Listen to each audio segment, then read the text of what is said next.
अल्हम्दुलिल्लाहि रब्बिल आलमीन वस्सलातु वस्सलामु अला सय्यिदिल अंबिया'i वल मुरसलीन अम्मा बाद फ़अऊज़ु बिल्लाहि स्समीइल अलीम मिनश शैतानिर रजीम बिस्मिल्लाहिर रहमानिर रहीम। अस्सलामु अलैकुम व रहमतुल्लाहि व बरकातुहू। आज की इस नशिस्त में हम आयत नंबर 74 और 75 के हवाले से गुफ्तगू करेंगे। सूरह बकरा की आयत नंबर 74 और 75। बिस्मिल्लाहिर्रहमानिर्रहीम। सुम्मा कसत कुलूबुकुम मिन बादि ज़ालिका फ़हिय कल हिजारा औ अशद्दु कस्वा व इन्न मिनल हिजारति लमा यतफ़ज्जरु मिन्हुल अन्हार व इन्न मिन्हा लमा यशक्ककु फ़यख़्रुजु मिन्हुल मा व इन्न मिन्हा लमा यहबितु मिन ख़शियतिल्लाह वमल्लाहु बिग़ाफ़िलिन अम्मा तामलून। सदक़ल्लाहुल अज़ीम। इस आयत तैयबा का पहले तर्जुमा समाअत फरमाएं।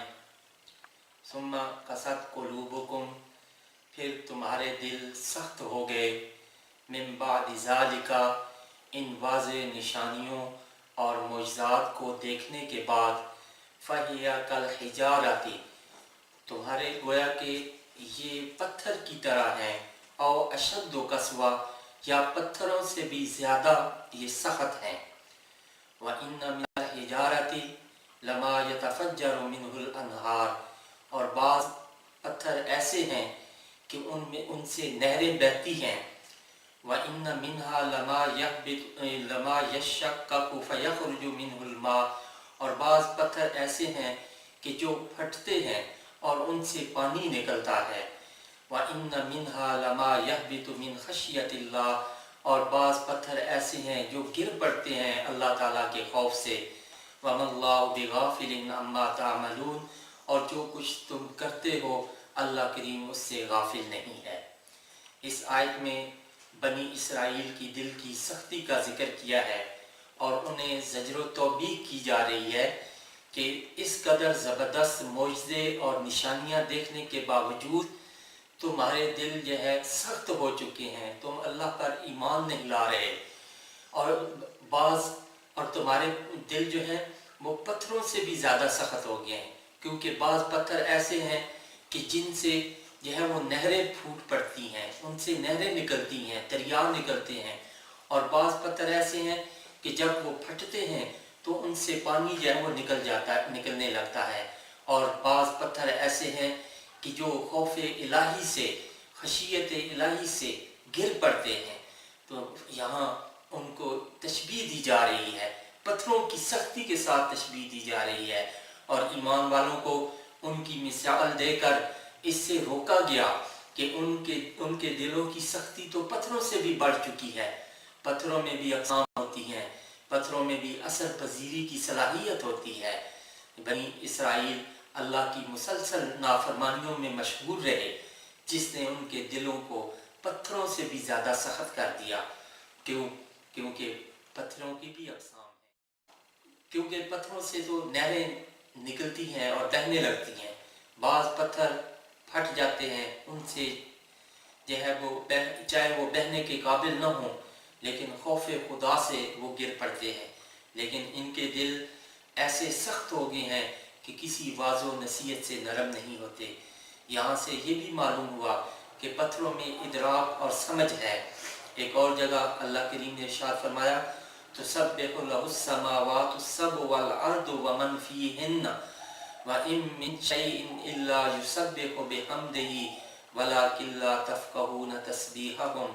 यहाँ इरशाद फरमाया कि सातों आसमानों और ज़मीन और उसमें जो चीज़ें हैं वो अल्लाह की तस्बीह, उनमें से हर चीज़ जो है वो अल्लाह की तस्बीह बयान करती है, उसकी हम्द और पाकी बयान करती है।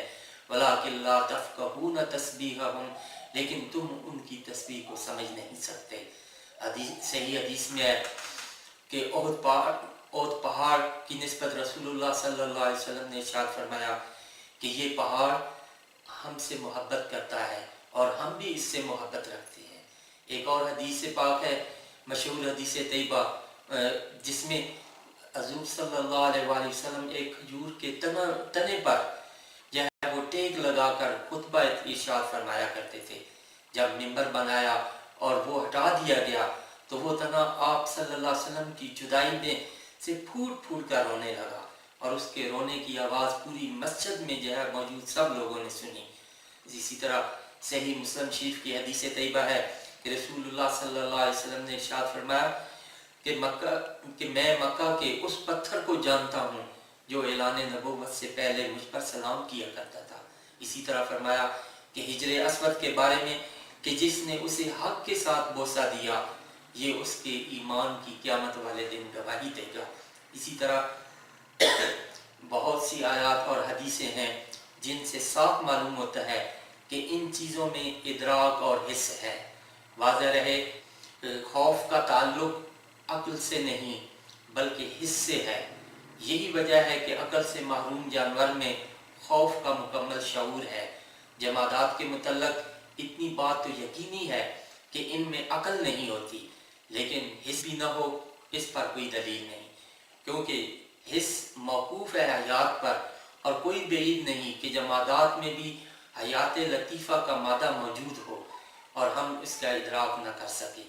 قرآن کریم کی آیات طبی دلائل سے زیادہ قوی ہیں، لہذا خوف خدا کی وجہ سے پتھر کے لڑکنے میں کوئی عقلی شائبت نہیں ہوتا۔ البتہ ہر پتھر کے لڑکنے کی علت خوف خدا نہیں بلکہ اس کے دوسرے کی اسباب ہو سکتے ہیں، کیونکہ اللہ تعالیٰ نے فرمایا ان میں سے بعض پتھر ایسے ہیں وَإِنَّ مِنْهَا لَمَا يَهْبِطُ مِنْ خَشْيَةِ اللَّهِ، تو چونکہ بنی اسرائیل مسلسل اللہ تعالیٰ کے احکامات کی نافرمانی کر رہے تھے اور ماننے کی بجائے بحثیں کرتے تھے تو ان کے دل سخت ہو گئے۔ یہاں مقصد اس بیان کو کرنے کا کیا ہے کہ مسلمانوں کو کہا جا رہا ہے کہ تم ان کی طرح نہ ہو جانا جنہیں کتاب دی گئی، اس سے پہلے ان پر مدت لمبی ہو گئی، ایک طویل عرصہ گزر گیا، اس کتاب کی طرف انہوں نے توجہ نہیں دی تو ان کے دل سخت ہو گئے اور ان کی اکثریت فاسق ہو گئی۔ اللہ تعالیٰ اپنے بندوں کی ہدایت کے لیے کتاب بھیجتے ہیں، لیکن جب بندے اس کتاب کو پیٹھ کے پیچھے پھینک کر لا یعنی چیزوں میں مصروف ہو جاتے ہیں اور کوئی ان کو اللہ تعالیٰ کے حکم کی طرف بلائے تو وہ باتیں کرنے لگتے ہیں بجائے اس کے کہ وہ اللہ کے حکم کی طرف توجہ دیں، لیکن ان کے دل سخت ہونے لگتے ہیں اور بات سن کر بحث اور تمہیز سے شروع کر دیتے ہیں، اور بات سن کر بحث کرنے سے بے حس اور سنگ دل بن جاتا ہے۔ متقی وہ ہوتا ہے جس کا دل اللہ تعالیٰ کی طرف مائل ہو۔